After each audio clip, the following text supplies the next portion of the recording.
दिल्ली में 1 जुलाई से अगर इस तरह के पेट्रोल पंप पर आप ईंधन लेने आते हैं और आपकी गाड़ी 10 साल पुरानी डीजल की है या 15 साल पुरानी पेट्रोल की है, तो ईंधन आपको पेट्रोल पंप पर नहीं मिलेगा।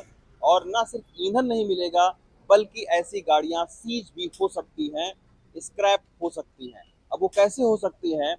दिल्ली के अंदर तकरीबन 400 के करीब में पंप हैं, और उन पर इस तरीके के जो कैमरे हैं वो दिल्ली सरकार ने लगवाए हैं।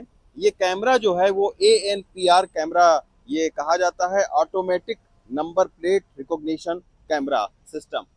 ये जो कैमरा है वो गाड़ियों के नंबर प्लेट को रीड करेगा, और उसके बाद में डेटाबेस में वो नंबर जाएगा, और अगर वो गाड़ी 10 साल या 15 साल पुरानी है और वो EVL के दायरे में आती है, तो लाउड स्पीकर से अनाउंसमेंट भी होगा कि इस गाड़ी में ईंधन न डाला जाए, और इस गाड़ी को स्क्रैप भी किया जा सकता है। क्योंकि यहाँ पर तमाम सारी ऐसे पंपर जो टीमें हैं, वो ट्रांसपोर्ट डिपार्टमेंट की, ट्रैफिक पुलिस की और MCD की टीम गठित की जा रही है, वो तुरंत गाड़ियों को सीज करेगी।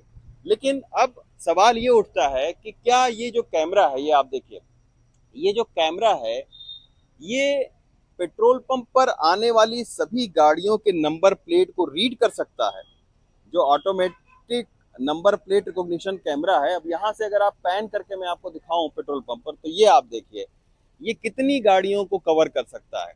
और इसमें ये भी नियम है कि अगर कोई गाड़ी जो EVL के दायरे में आती है और उसमें ईंधन भर दिया गया, तो पेट्रोल पंप के डीलर को भी जो है वो पेनलाइज किया जाएगा। तो इन सारे मामलों पर बातचीत करने के लिए हम Delhi petrol pump dealer association के जो प्रेसिडेंट हैं निश्चल सिंघानिया सर, वो हमारे साथ में हैं। सर, 1 जुलाई से लागू होना है, कैमरे भी लग गए हैं, लेकिन ये कैमरा पूरी तरीके से कवर कर पाएगा इस तरीके के पेट्रोल पंप पर? देखिए, दिल्ली के सारे पेट्रोल पंप इस व्यवस्था को लागू करने की कोशिश करेंगे। हम्म। पर जो ग्राउंड पे हमको चैलेंजेस आएंगे, जैसे इस पेट्रोल पंप पे मैं जब सुबह आया तो मैंने देखा कि ये बिल्कुल पीछे लगा है कैमरा। हाँ। और मेरे को लगता है कि ये मुश्किल से, इतनी दूर हमारी एंट्रेंस है, हाँ। इसमें मुश्किल से 10% गाड़ियों को कवर कर पाएगा। हाँ। अब अगर हमसे किसी गाड़ी में तेल डल गया, क्योंकि ये सिस्टम नहीं अगर काम किया या सिस्टम ने नहीं कैच किया उस गाड़ी को, तो पीनल प्रावधान डीलर के ऊपर है। तो हमारी यही रिक्वेस्ट थी अथॉरिटीज से कि हम इस व्यवस्था को लागू करने के इच्छुक हैं, लेकिन हम पे पीनल प्रावधान न लगाया जाए, क्योंकि हम तो एक तरीके का माध्यम है जो इस व्यवस्था को लागू कर रहा है, और हम ही भी आप पीनल प्रावधान लगाएंगे, तो ये नहीं होना चाहिए। दूसरा, दिल्ली की कानून व्यवस्था, खासकर रोड रेज के मामलों को लेके मैं कहना चाहूँगा कि हम एनफोर्समेंट एजेंसी नहीं है, और अगर हम मना करते हैं, पंप 24 घंटे चलते हैं बहुत सारे, अगर कानून व्यवस्था वहाँ खराब हुई तो तब क्या होगा। अच्छा, एक चीज और है, ये जो पेट्रोल पंप है ये मयूर विहार में है, और दूसरे तरफ यूपी लगता है, ये दिल्ली लगता है। अभी फिलहाल गाजियाबाद, गौतम बुद्ध नगर, सोनीपत, फरीदाबाद, गुरुग्राम में 1 नवंबर से इसी तरीके के कैमरा हर पेट्रोल पंप पर लगाया जाएगा। तो सर, ये गाड़ियां अगर यहाँ दिल्ली में ईंधन नहीं मिलती हैं, तो पड़ोसी राज्यों में ईंधन भरवाएंगे वो लोग? देखिए, इस व्यवस्था को लागू करने का मकसद क्या था। हम्म। इस व्यवस्था का मकसद ये है कि जो एंड ऑफ लाइफ व्हीकल्स हैं हम्म। उनको ऑफ रोड किया जाए। हम्म। अब ये मकसद तो है नहीं कि आप उनको दिल्ली से पुश करके एनसीआर के राज्यों में तेल लेने के लिए भेज दें। हम ये कहना चाहते हैं कि अगर इस व्यवस्था को अच्छे से लागू करना है और वाकई सारी एंड ऑफ लाइफ व्हीकल को, गाड़ियों को हटाना है, तो ये व्यवस्था साइमल्टेनियसली सारे एनसीआर के राज्यों में लागू होनी चाहिए, सारे एनसीआर की उन टाउन्स में लागू होनी चाहिए जहाँ पे एंड ऑफ लाइफ व्हीकल्स ज्यादा है। नंबर एक। नंबर दो, मैं 1 नवंबर का वेट करूंगा कि जो दिल्ली में सब हमने कानून व्यवस्था को ध्यान में रखते हुए इसको लागू किया, 1 नवंबर को क्या रेलिवेंट अथॉरिटीज इसको लागू कर पाएंगे एनसीआर में, और क्या ये दिल्ली में ही लागू रह के होके सीमित रह जाए।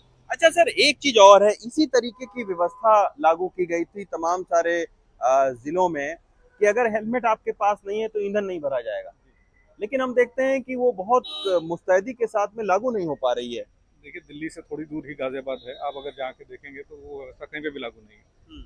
और उस व्यवस्था को शायद एनफोर्स भी नहीं किया जा रहा हम्म। है। लेकिन अब एक छोटी सी उस व्यवस्था को हम लागू नहीं करवा पा रहे, तो ये एंड ऑफ लाइफ व्हीकल्स की व्यवस्था जो इतनी व्यापक है, और दिल्ली में तो केवल 400 पंप है, यूपी, गाजियाबाद, हरियाणा में तो बहुत सारे पंप हैं, कैसे लागू करेंगे। हम्म। तो मेरी चिंता यही है कि ये एंड ऑफ लाइफ व्हीकल्स को जो हम हटाने की मुहिम है, वो हटाने की बजाय हम पड़ोसी राज्यों में भेज रहे हैं उनको। और प्रदूषण की कोई ज्योग्राफिकल बाउंड्री नहीं होती। अगर वो दिल्ली की गाड़ी वहां से जाके तेल लेगी और फिर यहाँ पे चलेगी, तो प्रदूषण तो यहाँ पे भी होगा।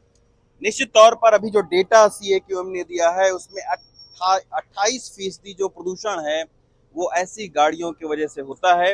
ये भी कहा गया कि जो BS4 की गाड़ियां हैं वो 5.5 गुना ज्यादा माहौल को प्रदूषित करती हैं BS6 के मुकाबले। तो इसी के वजह से सरकार को ये लग रहा है कि एंड ऑफ लाइफ जो गाड़ियां हैं, EVL जो गाड़ियां हैं, उनको दिल्ली ही नहीं बल्कि NCR से भी ऑफ रोड करना बहुत ज्यादा जरूरी है। दिल्ली से शिव कुमार के साथ रवीश रंजन शुक्ला, NDTV इंडिया।